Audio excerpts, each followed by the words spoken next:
Assalamualaikum warahmatullahi wabarakatuh. Salam sejahtera. Bertemu lagi dengan saya di channel Cerita Misterius. Di kesempatan pagi hari ini, saya akan membawakan kisah misteri yang berjudul Derita dan Siksaan Anak Pelaku Pesugihan. Namun sebelum kita masuk ke dalam cerita, nama dan tempatnya disamarkan semua. Dan seperti apa kisahnya? Tak perlu kita berlama-lama lagi. Langsung saja, mari kita simak ceritanya. Panas dan kering. Musim kemarau di Bekasi telah menyentuh suhu 39 derajat Celcius. Mungkin hampir setengahnya dari titik didih. Kondisi ini diperburuk oleh sedikitnya pohon di kompleks perumahan. Seakan-akan kota ini telanjang di hadapan matahari yang gagah perkasa. Dalam kondisi di mana udara terlihat meliuk-liuk di atas aspal panas, ratusan motor dan mobil masih saling memenuhi jalan dengan asap yang mengepul, klakson yang berbunyi, dan ejekan sumpah serapa yang keluar dari mulut pengendara. Mereka saling berkumpul, membentuk barisan yang berantakan. Terkadang di antaranya memasuki trotoar tempat orang berjalan kaki, berjalan dengan ritme yang sangat lambat. Saat itu orang-orang mengelus kepalanya dengan sapu tangan. Keringat keluar dari dahi mereka, membekas warna kuning.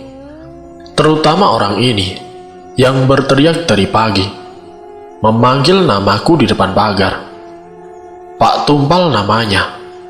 Dia menggunakan jas hitam, dalaman putih berdasi, memegang tas di tangan kirinya, helm di tangan kanannya. Dia penagih hutang yang tidak kunjung kubayar. Dan ini adalah kelima kalinya dia datang ke sini. Aku sudah tebal muka dengan tetangga. Istriku selalu mengeluh tentang omongan mereka kepada kami. Tapi tetap kenyataannya memang bahwa kita tidak bisa membayarnya. Mau bagaimana lagi? Bapak Rian, buka pintunya. Kita selesaikan ini baik-baik. Hah? Selesaikan baik-baik? Apa kita ingin berantem? Papa. Anakku saat itu menarik bajuku, yang kini tengah mengintip lewat gorden jendela. Tadi mas itu ngomong sesuatu loh, Pak. Pas papa lagi di kamar mandi. Ketika aku mendengarnya, ku perhatikan bahwa terdapat air mata yang membekas di mata Ria. Sesuatu pasti telah terjadi padanya. Pasti karena Pak Tumpal sialan di depan pagar tersebut. Walau mungkin ini salahku juga, karena Ria yang selalu kusuruh untuk berbicara dengan bapak itu di depan, berbohong bahwa aku sedang pergi bekerja. Jelas dia akan menginterogasi anak-anak yang polos, juga menurut. Tapi membentak memang sudah keterlaluan. Kamu nangis karena mas-mas itu? Masnya ngomong apa tadi? Kaget, Pak. Aku dari tadi diteriakin terus. Aku tersenyum, berjongkok dan mengelus rambutnya yang ikal. Walau rasanya ironis diriku melakukan ini, sepertinya peduli dan akan segera memarahi pria tersebut ketika Ria akan mengatakan alasannya menangis. Namun kenyataannya, aku tidak akan melakukan apapun. Aku terlalu takut kepada pria yang berada di depan itu, yang badannya lebih besar dari pagar kecilku, yang tangannya sudah mengepal keras untuk memukul jika saja aku bersikeras untuk tidak membayarnya. Tadi dia ngatain papa, Pak. Aku langsung menutup mulut Ria. Kata-kata itu jelas terlalu keras untuk anak kecil. Walau dia tidak tahu arti atau gambaran dari kata tersebut, tapi ini keterlaluan. Itu kata-kata yang tidak bagus. Kamu jangan ngucapin itu di depan orang lain ya. Saat itu Ria mengangguk, menjauhiku lalu bermain dengan adik-adiknya. Ketika Ria sudah pergi, ku kepal jari ini erat-erat. dan kutarik kata-kataku. Tetapi rasanya aku yang akan kalah. Kubayangkan diriku menarik kerahnya, memarahinya sebelum kepalan tangannya mengenai mukaku, membuatku bonyok di depan anak-anakku. Ya, tentu saja aku tidak melakukan hal tersebut, karena takut Ria dan juga adik-adiknya menyaksikan hal memalukan tersebut, lalu trauma karenanya. Aku akhirnya hanya bisa menghela nafas, mengikhlaskannya, dan pria tersebut masih berteriak dengan keras. Sesekali dia mengelap keringatnya, lalu berteriak kembali, sampai akhirnya suara teriakan tersebut menghilang. Aku segera mengintip, dan ternyata pria tersebut meloncati pagar rumah. Dia terjatuh, namun kembali berdiri lagi. Kini dia mengetuk pintu depanku, dan usahanya kali ini bisa saja kutuntut ke pengadilan dengan alasan memasuki properti orang lain dengan paksa.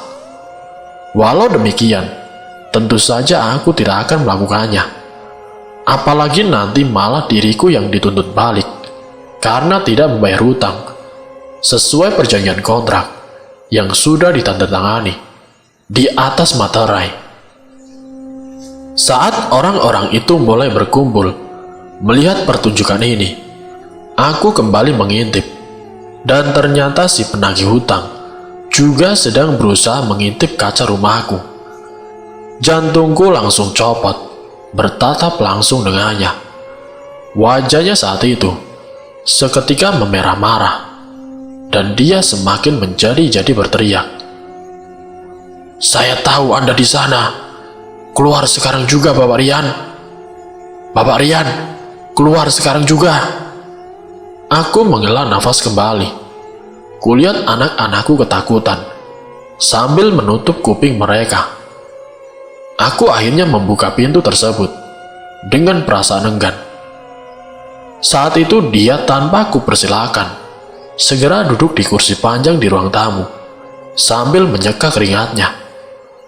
Ruangan seketika bau amis, mungkin dari ketiaknya. Anak-anak segera berlari sambil menjepit hidungnya, dan kukatakan kepada mereka bahwa itu tidak sopan. Ria saat itu kusuruh untuk membuat minuman.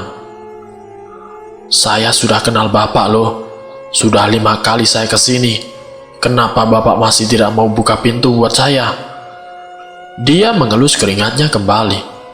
Aku hanya diam menunduk, ingin menjawab pergi, tapi jelas dia tahu itu semua bohong. Saat itu Ria dengan cepat sudah selesai membuatkan kopi. Dibuatnya 2 untukku dan juga Pak Tumpal. Lalu atmosfer kelam ini seketika luntur dengan senyum Pak Tumpal, yang padahal baru saja mengucapkan kata itu kepada anakku. Dia mungkin lupa atau keceplosan, lalu tidak diambil dalam hati. Dielus-elusnya rambut anakku, dan dibalasnya dengan ucapan terima kasih. Aku masih diam juga, dan akhirnya dia memutuskan untuk segera meminum kopi tersebut, dan reaksinya mengatakan bahwa kopi tersebut masih sangat panas untuk diminum. Kini dia meniupkannya sedikit, dan dengan sedikit-sedikit minumnya, dia masih menunggu jawabanku. "Bunganya terlalu besar untuk kali ini. Saya pinjam 5 juta, terus jadi 8 juta. Sekarang sudah 15 juta saja."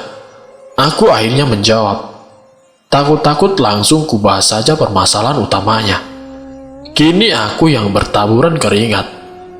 Pak Tumpal segera menghela nafas mendengarku bicara.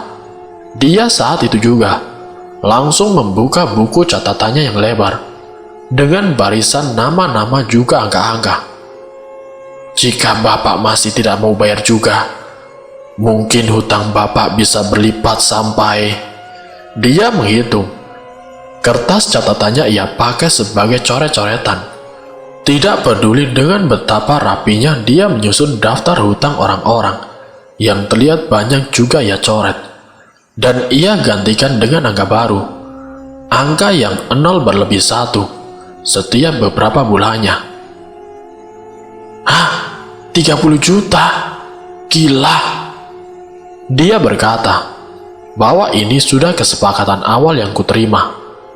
Tapi tidak kusangka bisa sampai menembus angka tersebut.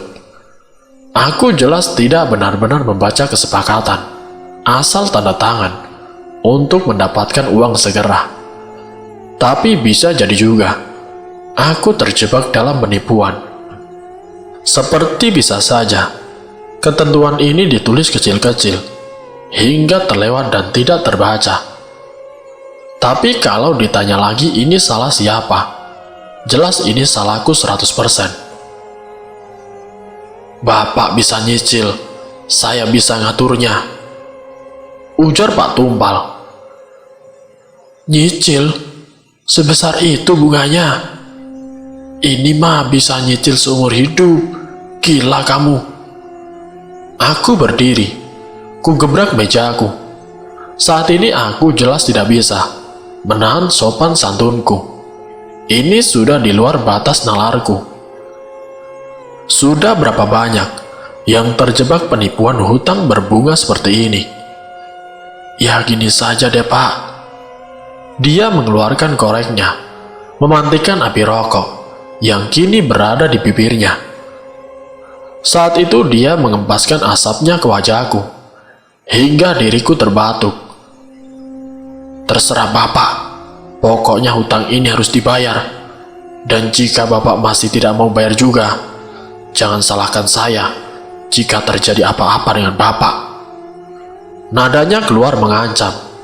Matanya menatapku dengan tajam.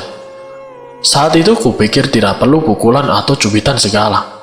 Hanya lewat tatapan saja, dia seakan sudah mampu menusuk kalbuku.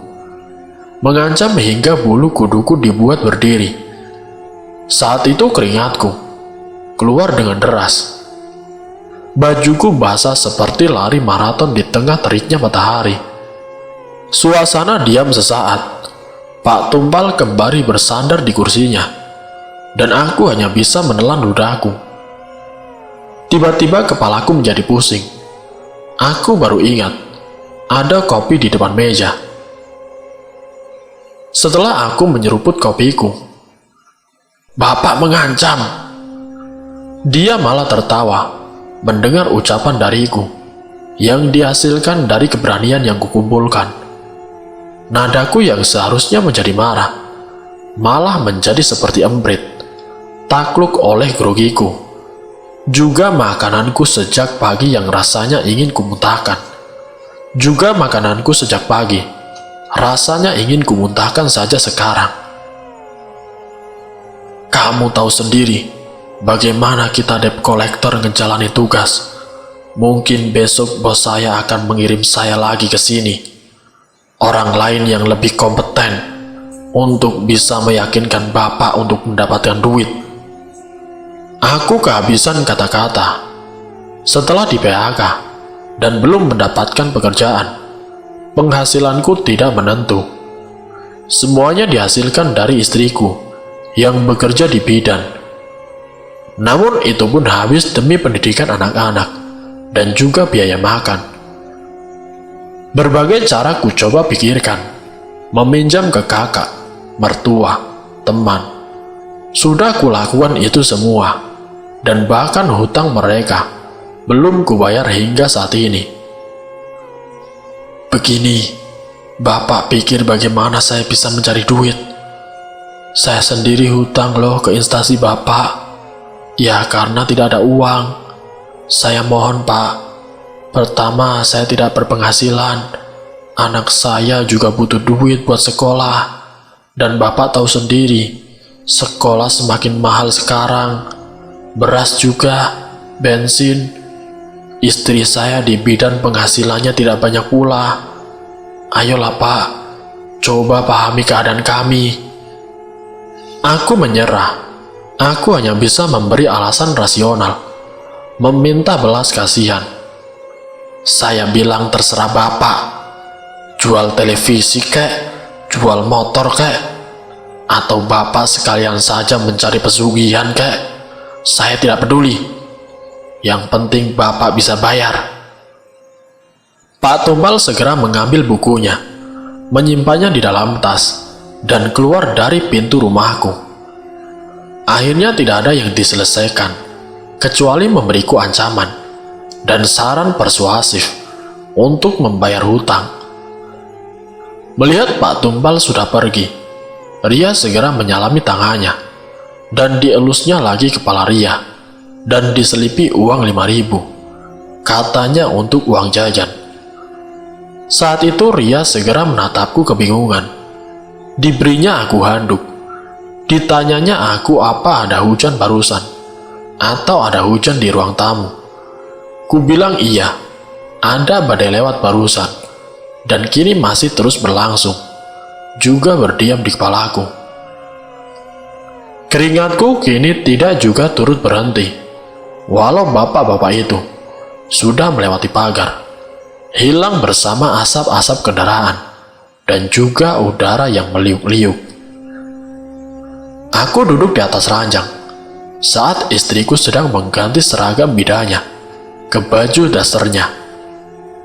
Dia tahu bahwa diriku akan berkata masalah tentang hutang piutang lagi, hal yang selalu menjadi sumber perkelahian kita.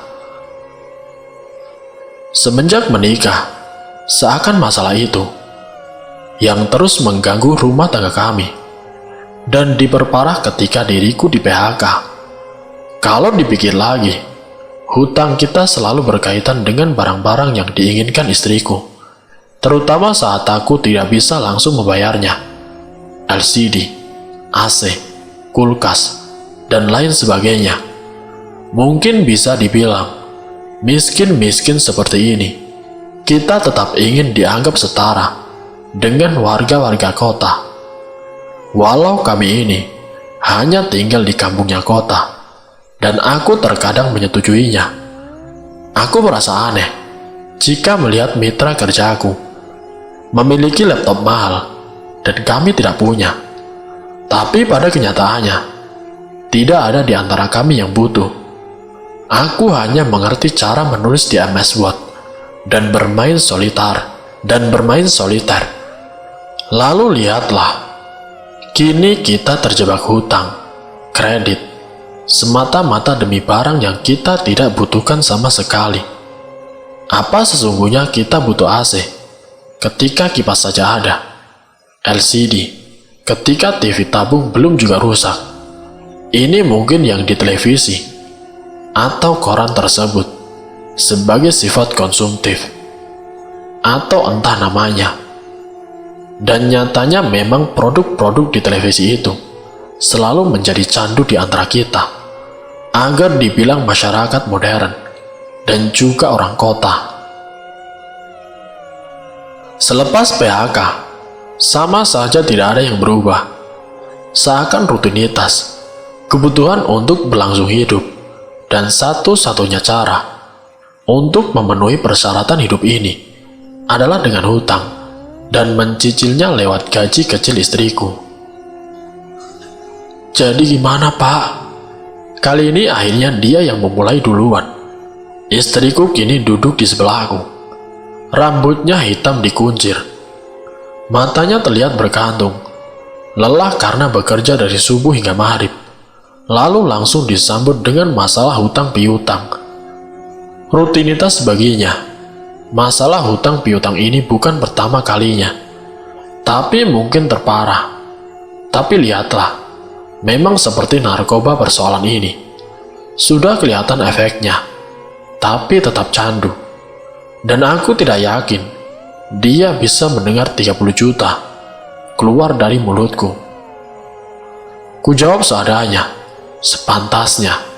Aku tidak ingin membuatnya terkena penyakit stroke mendadak gara-gara hutang ini. Ya, dia bilang hutangnya bisa berlipat lagi kalau kita tetap tidak membayar. Dia nyerah, bilang kalau bakalan ada orang lain yang ngurusin kita. Lebih tega katanya. Ya, kalau dia ngelakuin apa-apa sama bapak, kita tinggal lapor polisi saja. Dia menjawab ringan. Memang ada beberapa kasus yang masuk televisi soal penyiksaan dari debt collector yang dikirim dari bank. Tapi pertanyaan sesungguhnya adalah, apa dia mau aku diapa-apakan? Dan apakah aku juga punya nyali untuk melapornya? Tidak itu mah, maksudku kita harus cari duit. Aku akhirnya segera menjawab, langsung ke intinya. Walau jelas intinya, tentang keselamatanku sendiri. Gimana? Masih ada yang bisa dihutangin? Bapak mau hutang lagi? Mulai lagi. Kini aku yang mulai tersinggung. Nadanya terdengar menyebalkan, sangat menjengkelkan. Seakan aku yang dia tuduh satu-satunya, biang kerok di sini. Terserah mama lah. Aku sudah capek berantem soal ginian. Aku akhirnya menyerah berbicara dengannya, membaringkan badanku, dan tiba-tiba istriku berucap nama suatu wilayah. Gunung Gede, Pak. Apa? Aku kembali mendirikan tubuhku, berusaha mencerna apa yang istriku katakan. Gunung Gede. Tadi aku dengar ibu-ibu ngomong itu. Kenapa dengan Gunung Gede? Di mana itu? Istriku melotot ternganga, tidak percaya bahwa aku sama sekali tidak tahu menau soal gunung ini. Dia seakan menyatakan gunung ini sama terkenalnya dengan Gunung Merapi dan juga Gunung Semeru. Dan aku serius menyatakan bahwa aku tidak pernah mendengar sama sekali perihal gunung ini. Cibodas, Jawa Barat. Aduh, Bapak kok nggak tahu sih? Tempatnya itu terkenal sekali, Pak. Kata ibu-ibu, bisnis suami mereka pada sukses setelah mereka dari sana. Rezekinya mengalir. Bapak tahu Ibu Somad? Duh, itu ibu jujur sekali. Katanya anaknya menjadi sukses gara-gara dibawa ke sana. Pikiranku langsung tertuju pada ucapan bapak penagih hutang tersebut.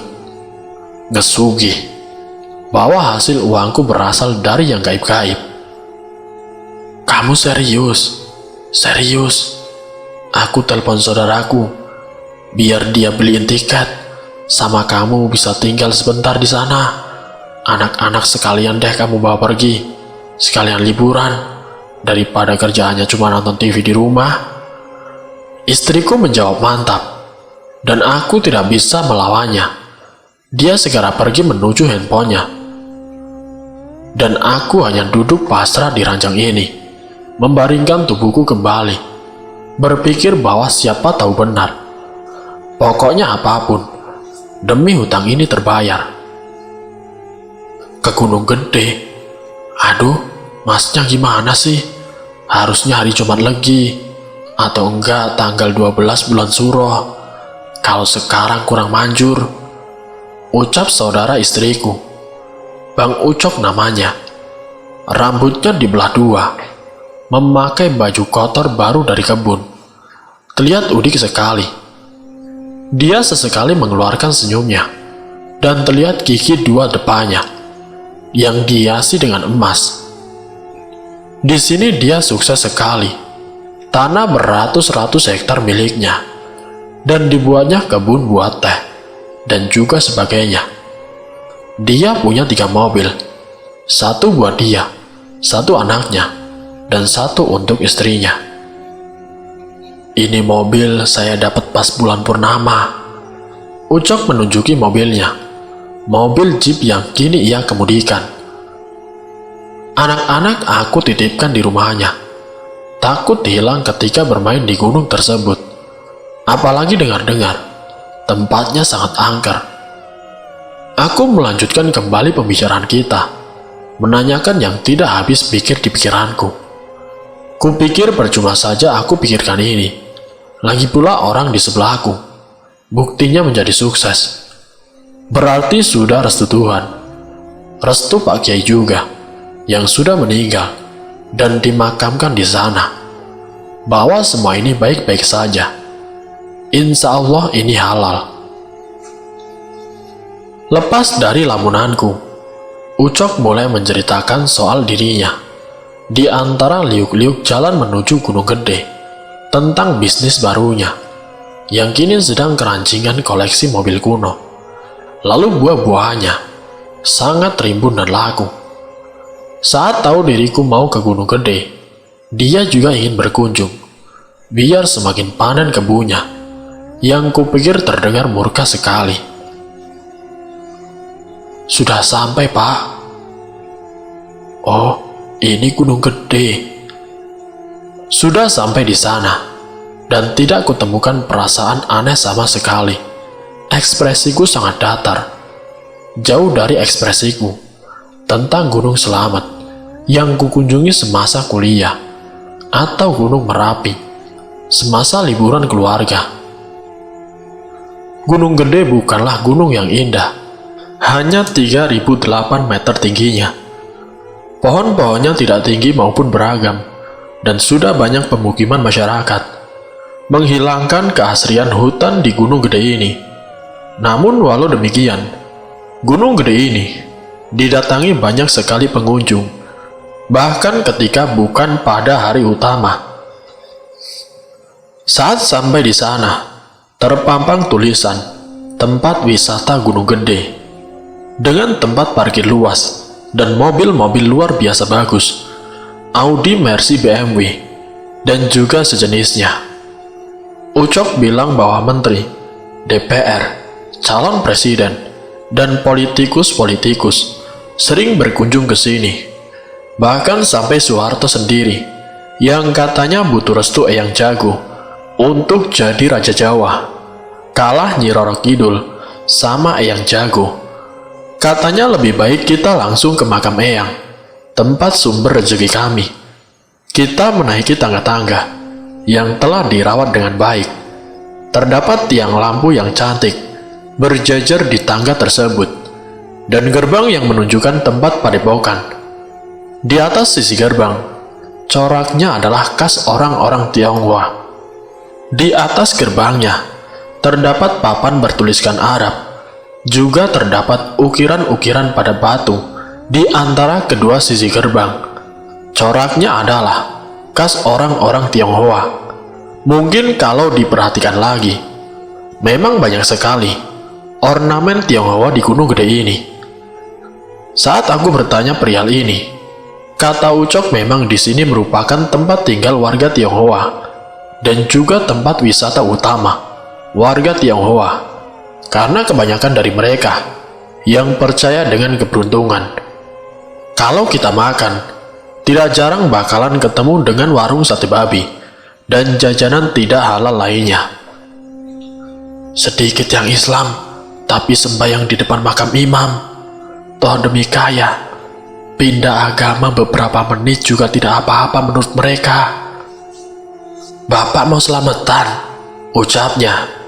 Aku tertawa mendengar ucapan Ucok, berbicara ironi soal kemurtatan demi kaya, tapi tidak sadar bahwa kita ini juga ironi, bahkan menari-nari di atasnya. Aku yang ingin lepas dari hutang, dan dirinya ingin jadi lebih kaya. Kita melanjutkan berjalan, hingga sampai pada depan rumah padepokan Eyang. Suasana di sini sangat nyaman. Dingin tidak seperti di Bekasi, dan angin nikmat sesekali melewati leherku. Padepokan Eyang khas dengan rumah yang kesannya daerah sekali. Genteng segitiga bertumbuk dan dominan dengan kayu. Tangganya putih terang karena bertatapan langsung dengan matahari. Di sana terdapat orang yang berdiri menggunakan peci. Matanya agak sipit, langsung menyambut kami. "Bapak mau selamatan?" ucapnya. Aku langsung bertanya kepada Ucok, dan dia berkata bahwa mereka adalah warga sini yang membentuk Yayasan Gunung Gede. Selamatan tersebut katanya adalah ritual agar mendapatkan rezeki. Aku langsung bertanya kepada orang tersebut untuk informasi lebih lanjut, karena Ucok bilang sudah agak lupa juga soal ini. "Maaf Pak, numpang nanya, Selamatan di sini maksudnya yang seperti apa ya? Oh, hatur nuhun Pak. Nanti Bapak siapin barang untuk sesajen. Lalu Bapak ikutin paket ritual kita. Ada yang pukul 10 siang, jam 3 sore, dan pukul 9 malam. Nanti ritualnya dipimpin tukang doa, pakai sesajen Bapak. Kalau Bapak mau ikut, silahkan Bapak ikut saya ke loket. Daftar dulu. Aku menggelengkan kepalaku, tidak percaya. Paket, loket, daftar dulu. Berarti harus bayar. Seakan acara ritual ini seperti sudah dimodernisasi. Orang tersebut berkata bahwa terdapat tempat yang menjual barang-barang yang biasanya umum dijadikan selamatan. Tetapi Ucok berkata bahwa dia sudah menyiapkan barang yang diperlukan sesuai dengan uang yang kuberikan kepadanya, sehingga diriku tidak perlu beli lagi dari warga sekitar yang katanya mahal sekali. Kita berjalan mendaftar jam 3 sore karena kebetulan sudah dekat-dekat jam segitu. Di sana aku bisa melihat terdapat orang yang membawa kambing dan sapi. Aku segera berbisik pada Ucok karena yang dia sediakan untukku hanyalah sembako seperti beras dan minyak. Ucok juga membawa ayam saat itu untuk dirinya sendiri. Ini gak apa-apa, sesajennya ini saja. Memang Tuhan atau Eyang mau nyayur. Ya kalau mau bagus sih kambing hitam, tapi yang disediakan masyarakat harganya semotor, mahal sekali. Semakin besar harganya atau semakin langka, katanya bakal lebih manjur. Tapi ya, dia menatap bawaanku. Tatapannya memperlihatkan rasa kasihan. Sembako juga lagi langka sekarang. Kepalaku langsung meledak marah, bahkan sampai lepas plastik sembako dari tanganku. Aku segera lupa diri dan mengutuknya jika saja uang yang kukeluarkan demi sembako ini bakal sia-sia. Pasti ada efeknya, pasti kok, ucapnya dengan lirih sambil mengambil plastikku. Dia saja yang bawa, katanya. Sambil menunggu, Ucok mengajakku ke makam imam-imam di sini. Ketika kita masuk, seorang satpam menyetop kami, menyuruh kami memberikan KTP dan menyerahkan alamat rumah kami. Aku bertanya untuk apa, tapi mereka hanya berkata, formalitas keamanan di sini. Setelah itu kita dimintai harga masuk, Rp15.000, dan belum cukup juga. Si satpam meminta uang sukarela juga untuk mengurusi banyak hal, membuat kami keluar kocek 10 ribuan lagi. Masuk ke dalam padepokan, Ucok langsung mengajakku ke antrean yang berujung pada 2 guci kuno. Katanya minum air yang berasal dari guci tersebut akan membuat awet muda. Aku meminumnya dan terasa segar sekali. Aku bertanya-tanya, apakah karena air ini memang ajaib sehingga diriku merasakan kesegaran yang meliputi seluruh tubuhku, atau hanya karena memang air ini berasal dari mata air pegunungan. Kata Ucok lebih baik aku percaya versi air saktinya saja. Katanya lebih manjur jika percaya. Mungkin mirip seperti propolis atau produk-produk MLM lainnya. Kalau tidak percaya percuma. Mungkin karena itu aku lebih senang resep dokter saja. Tidak perlu percaya pun, sudah ada efeknya. Lalu kita masuk dalam ruang makam. Setelah mengantri lama, kita mengikuti orang-orang kebanyakan, berjalan mengelilingi makam, lalu bertekuk berdoa. Sambil berdoa akan keselamatan, aku juga meminta keinginan untuk mendapat rezeki melimpah. Di dalam terdapat 2 makam, dengan kain putih sebagai gordennya, sedikit menutupi 2 makam tersebut. Tertulis Eyang Mulyo dan juga Eyang Duyo di makam mereka masing-masing. Lampu pijar menyinari kedua makam tersebut, sekaligus menciptakan suasana mistis di tempat yang redup ini. Banyak bunga-bunga kemangi, kenanga, dan jenis-jenis bunga sesajen yang diletakkan di depan makam. Tali tambang diikatkan pada atas makam, dan terdapat reliku kayu di bawah makam tersebut. Aku segera mengucapkan doaku, cepat-cepat karena di belakang sudah banyak yang mengantri. Saat itu Ucok menyatukan tangannya, sambil menunduk, meletakkan tangannya di atas kepalanya, lalu mulutnya komat kamit, dengan cepat dalam suara bisik. Lalu mulutnya komat kamit dengan cepat, dalam suara berbisik. Kalau tidak salah, memang cara doa inilah yang dilakukan semua pengunjung. Cara doa seperti di kelenteng. Aku kebingungan untuk mengikuti cara doa mana yang benar. Namun akhirnya, aku hanya menggunakan cara berdoa yang biasa saja. Mau ke pohon keramat, ucapnya setelah berdoa. Aku melihat jamku, masih 30 menit lagi. Ayolah, jawabku.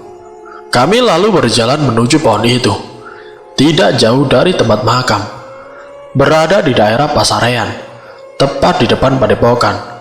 Dan kemudian kami duduk di bawahnya, bersama banyak orang yang duduk sambil melihat jam. Angin berembus kencang, karena cuaca yang kini mendung, dan dahan pohon ini meliuk-liuk mengikuti kencangnya angin. Namun tidak satupun daun yang jatuh. Kutanya bagaimana kalau dipetik saja, tapi Ucok bilang tidak akan ada efeknya. Aku kemudian hanya bisa menikmati semilir angin dan juga udara sejuk. Sejenak hampir lupa soal hutangku. Mungkin yang kulakukan mirip-mirip dengan orang di sini, yang juga berasal dari kota luar dan punya masalah masing-masing. Ingin menjadi kaya, atau butuh uang untuk kuliah anaknya, atau juga buat bisnis yang hampir bangkrut. Sudah benar-benar putus asa, hingga percaya suatu pohon bisa mengubah hidup mereka. Sianto, Ucok membangunkanku dalam renungan. Apa? Orang Tionghoa sebut pohon ini Sianto, pohon dewa. Apa yang aku lihat adalah pohon cemara Belanda yang tertanam di antara ubin putih, juga dipagari kawat yang dicat putih. Ucok kembali mengingatkan, jika ada daun jatuh, harus cepat-cepat disembunyikan, lalu dibungkus pada uang dan ditaruh di dompet. Katanya dari segala ritual dengan proses yang panjang, pohon itu yang paling berefek pada rezeki kita. Sampai kapan kita nunggu? Aku menatap jam tanganku. Tinggal beberapa menit lagi hingga acara selamatan diselenggarakan. Ya kalau hoki sekarang, mungkin berhari-hari, mungkin juga bertahun-tahun. Aku langsung menekuk mukaku. Jika peruntungannya demikian, tentu saja bahwa hal ini buang-buang waktu, atau setidaknya aku menginap. Dan tidak mungkin kulakukan, karena waktu akhir bayar hutang sudah semakin dekat. Kini aku hanya bisa berharap sembako yang harusnya kusumbangkan kepada orang miskin ini agar diterima oleh Eyang yang sesungguhnya sudah kaya dengan kambing dan ayam, dan mungkin butuh minyak untuk menggoreng atau sayur untuk lalap, entahlah. Yang jelas kini waktu alarmku berbunyi. Waktu upacara sudah mau dimulai, dan kami langsung berdiri dengan orang-orang lain yang duduk di bawah pohon, berlari menuju tempat upacara. Sampai di sana, sudah ramai orang-orang yang menunggu. Lalu disuruhnya kami meletakkan segala hal sesembahan di lapangan, tepatnya di depan tungku yang berhadapan dengan hutan. Sedangkan yang membawa hewan sesembahan disuruh bersiap-siap. Mereka disuruh berada di barisan paling depan. Prioritas pikirku, dan Ucok menarikku biar bisa melihat katanya. Sang pendoa kemudian datang. Ia menggunakan pakaian hitam, lebih mirip dukun daripada priai, memantikan serbuk-serbuk pada tunggu kecil. Sang dukun membaca doa, komat kamit. Kupikir bahasa Sunda bukan Arab. Dia melepaskan sesuatu pada tangannya, membuat percikan api di tungku kecil tersebut. Kambing dan sapi lalu disuruh dilepaskan dari talinya, dan mereka berjalan secara berirama ke hutan. Dikembalikan ke alam, bentuk penghormatan ke alam, ucap Ucok berbisik. Saat itu aku tahu bahwa hutan ini tidak besar juga. Bisa-bisa kambing dan sapi ini berkunjung ke rumah warga, atau mungkin sudah ada yang menunggu di dalam hutan. Serius, ini tidak diambil warga? Tanyaku. Enggak lah, kualat tahu, kualat, jawab Ucok. Terus, barang-barang yang bukan hewan ini mau diapain? Dibuang ke hutan? Atau dibakar? Atau disumbangkan? Tanyaku yang masih penasaran. Dia hanya bilang, jika aku tidak percaya, dan apalagi membuatnya tidak percaya, efek ritual ini akan hilang. Dan setelah itu dia enggan berbicara padaku lagi. Saat itu kita disuruh berdoa bersama. Setelah itu dipimpin oleh dukun tersebut. Sampai pada akhirnya, doa sang dukun berhenti ketika sebuah cahaya keluar dari kamera seseorang. Woi, tiba-tiba suara orang berteriak, menepuk kamera itu hingga jatuh. Tidak boleh memotret. Lah, saya kan kesini bayar. Waduh, pria itu melihat ke tanah. Lensa besarnya yang bertuliskan Nikon kini sudah pecah.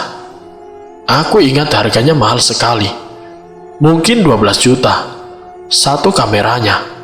Kualitas di situs jual beli. Hobi yang mahal. Mungkin dia kesini untuk bisa beli satu lagi. Tiba-tiba sang dukun bermuka masam. Ia segera berjalan ke arah para pendoa, meminta mereka membukakan jalan. Ritualnya gimana, Pak? Salah satu asistennya bertanya. Bisik-bisik tapi kami mendengar. Tidak jadi. Salahkan orang tidak sopan tersebut. Suasana hati saya menjadi suram sekarang. Pendoa harus suci, tidak boleh kotor. Besok lagi datangnya. Saya ingin meditasi dulu. Aku hanya melongo tidak percaya. Sama dengan Ucok.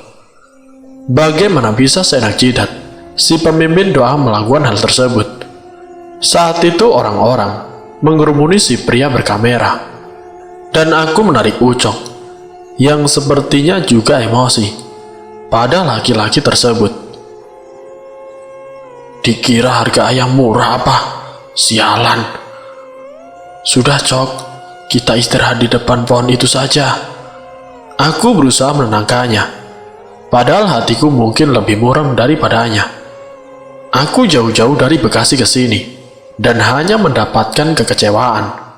Uangku juga sudah habis untuk beli sesajen.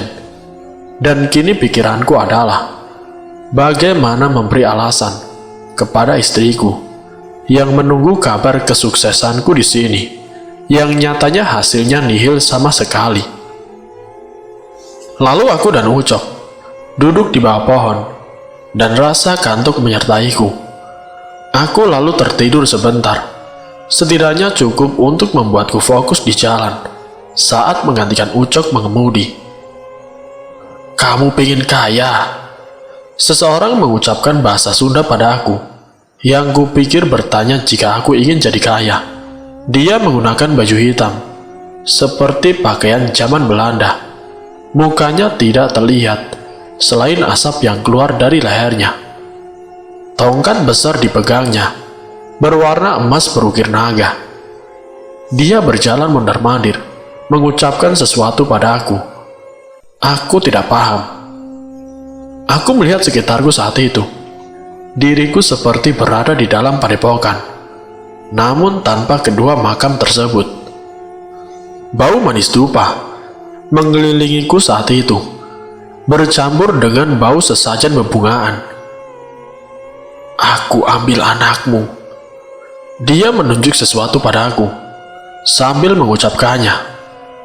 Dia berkata tentang anakku, lalu dia menghilang begitu saja. "Mas Rian," Ucok berkata dengan semangat sambil menggoyangkan tubuhku. Dia kini terlihat sangat gembira, seperti lupa masalah yang baru saja menerpa. "Daun pohon ini jatuh, Mas." Dia menunjukkan daun pada aku, namun langsung menutup mulutnya dan melirik ke kiri dan ke kanan, takut jika ada orang yang mendengarnya. "Tadi daun itu jatuh pas di kepala Mas. Aduh, beruntung saya tadi lihat. Kalau ketahuan orang bisa dicuri." Dia mengucapkan hal tersebut sambil menaruhnya ke tanganku, membuatku mengepalnya. "Uang, Mas, dibungkus pakai ini. Taruh di dompet. Insya Allah rezeki bakalan mengalir, Mas. Rezeki bakalan numpuk," jelas Ucok. Aku terdiam sebentar. Lalu tiba-tiba senyum keluar dari mulutku. Ternyata diam-diam aku percaya juga. Langsung kubungkus daun ini dengan uangku dan kutaruh di dompet. Seketika tempat kelam ini menjadi warna-warni. Langit yang gelap menjadi terang dan rezeki segera datang pada aku. Walaupun mungkin efeknya tidak langsung, setidaknya berita baik untuk istriku. Ucok menepuk-nepuk pundaku.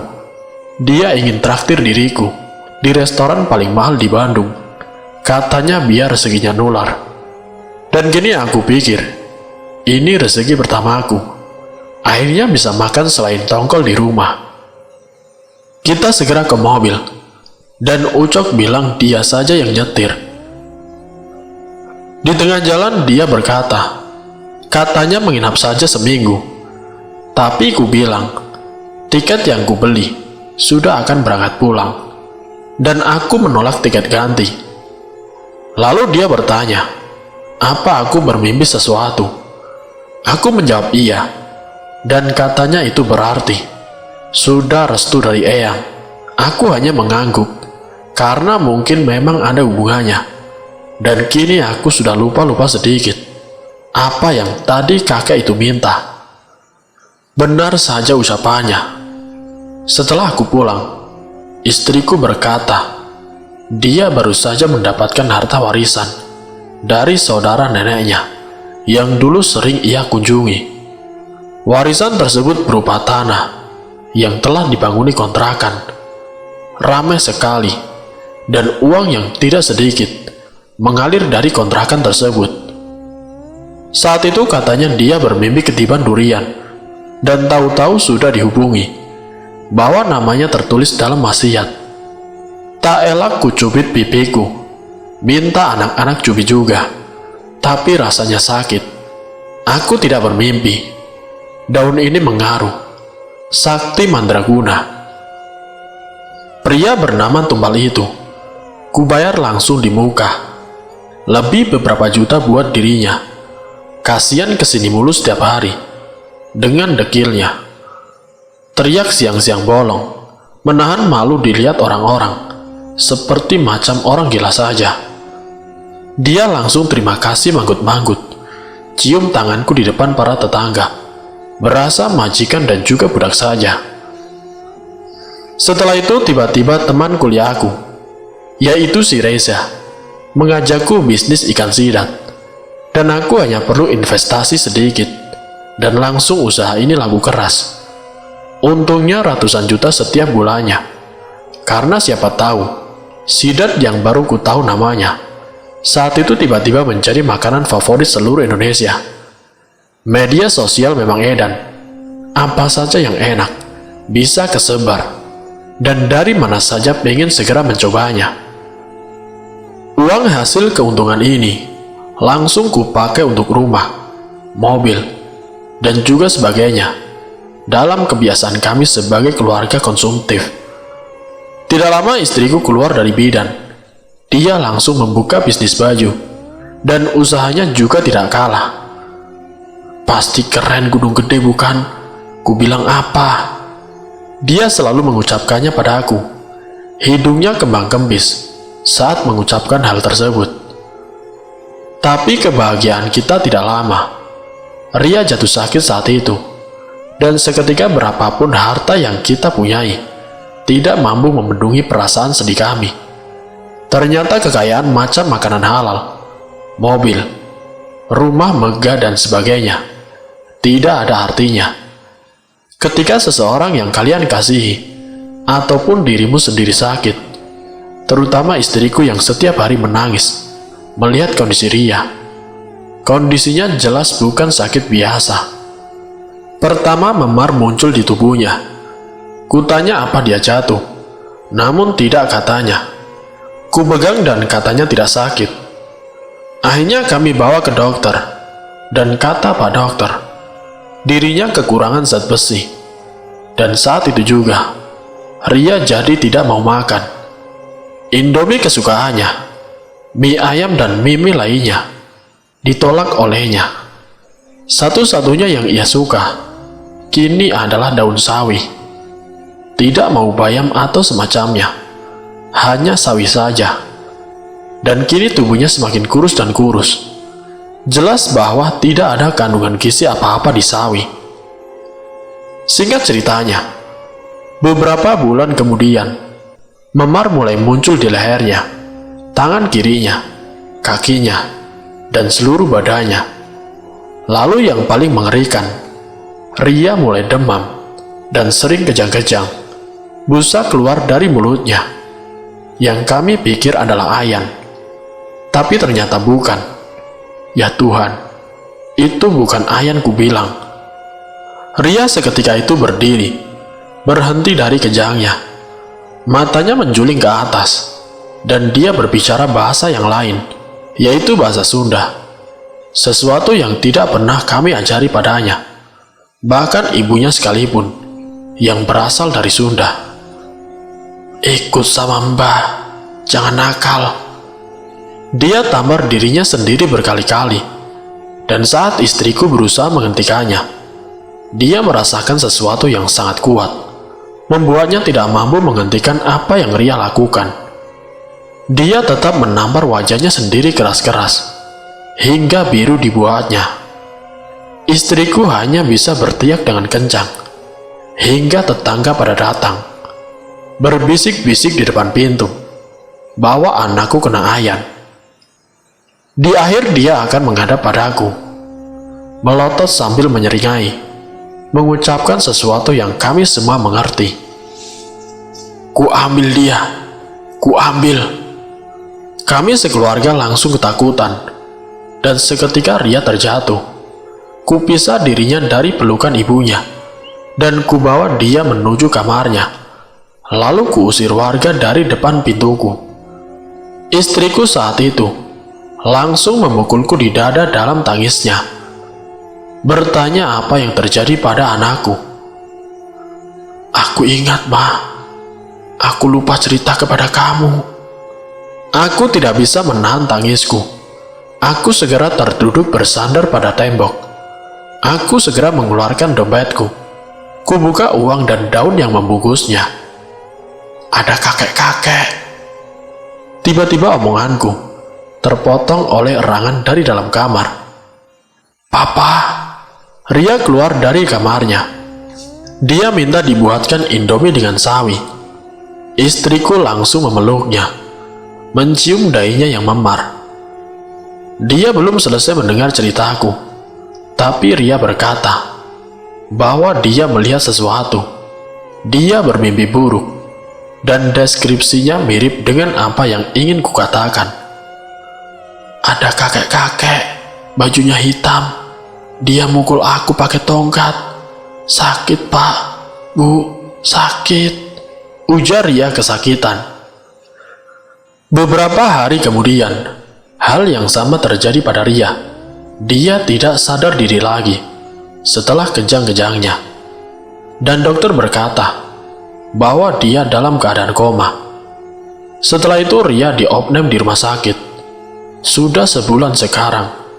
Setiap hari ibunya akan memandikannya dengan handuk basah di atas kasur, menekuk tangan dan kakinya biar tidak kaku jika saja ia bangun, biar bisa langsung main sama adik-adiknya. Dan ia tidak biarkan suster melakukan apa yang dia lakukan. Malam ia pakai untuk baca Quran, sholat tahajud, lalu menangis sejadi-jadinya. Aku lama-lama juga ikut melakukan itu, tapi tidak rela juga. Aku bakar daun ini. Ada apa sesungguhnya? Ada apa?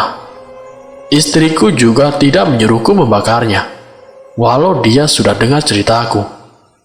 Kenapa kita diam saja selama ini? Menyadari hal ini, aku tidak tahan lagi. Biar malu saja. Aku segera berbicara pada warga desa di warung kopi. Ku minta mereka carikan diriku seorang kiai atau paranormal yang bisa mengusir ruh atau sebagainya. Ku bilang anakku dirasuki sesuatu. Biarlah semua warga tahu bahwa kami memang menderita sesuatu karena pesugihan. Lalu akhirnya ditemukanlah aku dengan seorang pria dari pesantren, jauh dari Bekasi. Rela-rela aku ke sana dan ku jemput untuk menengok anakku. Dia tidak menolak. Katanya sudah menunggu lama aku ke sini. Kupikir dia bercanda saat itu. Ketika telah sampai, dia segera duduk di sebelah Ria tanpa istriku persilahkan. Saat itu dia menutup matanya dan dibacakannya ayat-ayat Al-Quran. Bapak melakukan pesugihan. Kiai yang kutemui ini, Hamid namanya, langsung bertanya kepada aku sambil mengeluskan jenggotnya yang putih panjang. Dia menggunakan sorban putih tua dan matanya yang lembut, memperhatikan kebijaksanaan dalam dirinya. Aku hanya mengangguk. Dia langsung tahu apa yang mengganggu anakku saat ini. Sakit, hanya itu yang ada di pikiranku. Tapi beda dengan dukun yang di hadapanku ini. Auranya berbeda sekali. Saya iseng, Pak, tidak serius. Aku langsung menunjukkan daun yang kini kugunakan sebagai jimat. Kejatuhan daun, terus disuruh bungkus ke duit, terus ditaruh ke dompet. Saya langsung ketiban rezeki, persis seperti rumornya. Tapi... Aku menangis tidak bisa melanjutkan kata-kataku. Istriku juga sama saja, yang kini lemas kakinya, terjatuh di belakangku. Sang kiai menganggukkan kepalanya, menyuruhku menyimpan jimat tersebut kembali. Semua itu atas restu Gusti Allah. Semuanya itu atas persetujuannya. Ujian untuk Bapak. Bapak ngerti saya ngomong apa? Aku mengangguk, namun dia seakan belum percaya bahwa aku mengerti ketika lama menatap ke arah mataku. Ambil anak saya. Tidak, Bapak belum paham. Tempat itu tidak ada apa-apanya kecuali makhluk gaib. Yang meninggal sudah ada di akhirat sana, sudah lepas dari dunia. Gusti mengizinkan makhluk ini menggoda Bapak, buat Bapak terlena, terus mengambil anak Bapak. Bukan aku yang berteriak, tapi istriku. Seketika suara itu diikuti oleh suara jatuh. Istriku pingsan di belakangku. Ketika itu istriku langsung dipegangi oleh suster dan diberinya minyak kayu putih ke hidung istriku. Sang kiai tidak menunggu lagi. Ia melanjutkan bicaranya. Bapak mungkin tidak bisa lihat. Dia sekarang duduk di leher Bapak. Aku segera panik memeriksa leherku. Namun aku tidak bisa merasakan apa-apa. Satu hal yang kusadari, rasanya leherku dan bauku terasa pegal akhir-akhir ini. Bagaimana, Pak? Bagaimana caranya untuk menyelamatkan anak saya? Saya akan ruqyah. Terus coba minumkan air yang sudah saya doakan. Insya Allah anak bapak nanti siuman, tapi makhluk tersebut masih melekat di bapak. Setelah ini bapak harus ajak anak bapak ke tempat pesugihan tersebut, tapi jangan masuk ke dalam. Bapak tiup daunnya di depan anak bapak, dan insya Allah juga makhluknya lepas dari bapak. Jelas Pak Kiai. Aku mengangguk menuruti. Lalu dia mulai membuka Al-Quran, kemudian membacanya. Aku juga ikut berdoa. Walau yang ku hafal hanya sekedar Anas ataupun Al-Ikhlas. Aku berjanji kepada Allah bahwa aku akan bertobat, sholat 5 waktu, berpuasa Senin Kamis, dan tidak ikut dalam hal-hal yang aneh lagi. Saat itu istriku akhirnya siuman dan melanjutkan tangisnya. Dia berkata bahwa ini semua salahnya, menyuruhku mengunjungi tempat terkutuk itu, dan aku segera memeluknya, berkata bahwa semuanya akan baik-baik saja. Semuanya akan kembali seperti sedia kala. Di dalam mobil sambil memeluk Ria yang masih demam, mata Ucok sembab. Mobil jeepnya kini berubah menjadi sedan butut. Katanya anaknya meninggal. Tidak lama diriku berkunjung. Kebunnya tidak lagi berbuah. Bisnisnya sudah bangkrut. Istrinya juga sakit-sakitan. Namun alhamdulillah, kini dia bertobat, dan tetangga yang peduli membantu keadaan keluarganya. Kini mereka punya bisnis kecil-kecilan. Tidak sesukses dulu, namun cukup membiayai hidup mereka. Dia dan istrinya hingga kini masih berduka soal anak mereka yang kecelakaan. Mereka sangat menyesal sempat menjadi pesugihan. Nasib yang persis seperti diriku. Saya bakar daunnya. Saya langsung sholat tobat. Saya tidak mau berurusan sama yang gituan lagi. Semoga Mas Rian tidak senasib sama saya. Setiap hari saya mimpi buruk. Mimpi apa Mas Ucok? Mimpi anak saya minta tolong Mas Rian. Ucok saat itu menyeka air matanya yang mulai keluar deras, dan suaranya bergetar, tidak mampu berkata-kata.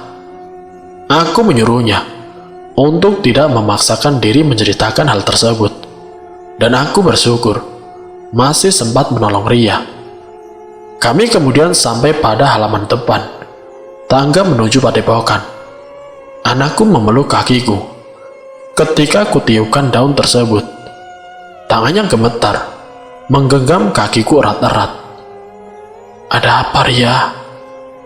Dia menunjuk pada tangga yang kini banyak dilangkai orang-orang. Hari ini hari libur, dan ternyata banyak sekali ribuan malah yang kini berkunjung ke tempat ini, membuat antrian yang sangat panjang. Itu tidak apa-apa, Pak, orang-orangnya itu. Orang apa? Itu yang diinjek-injek itu. Kusuruh Ria untuk duduk, untuk menjelaskan lebih lanjut. Dan kini dia menjelaskan bahwa banyak sekali orang-orang yang bertumpuk membentuk tangga, bertelanjang, berteriak, menangis setiap kali terdapat seseorang menginjak mereka. Aku hanya memandangi Ucok yang kini menangis, berkata bahwa di dalam mimpinya sang anak telah menjadi bagian dari tangga tersebut. Semoga dari kisah ini kita dapat mengambil hikmah dan juga pelajarannya. Wassalamualaikum warahmatullahi wabarakatuh.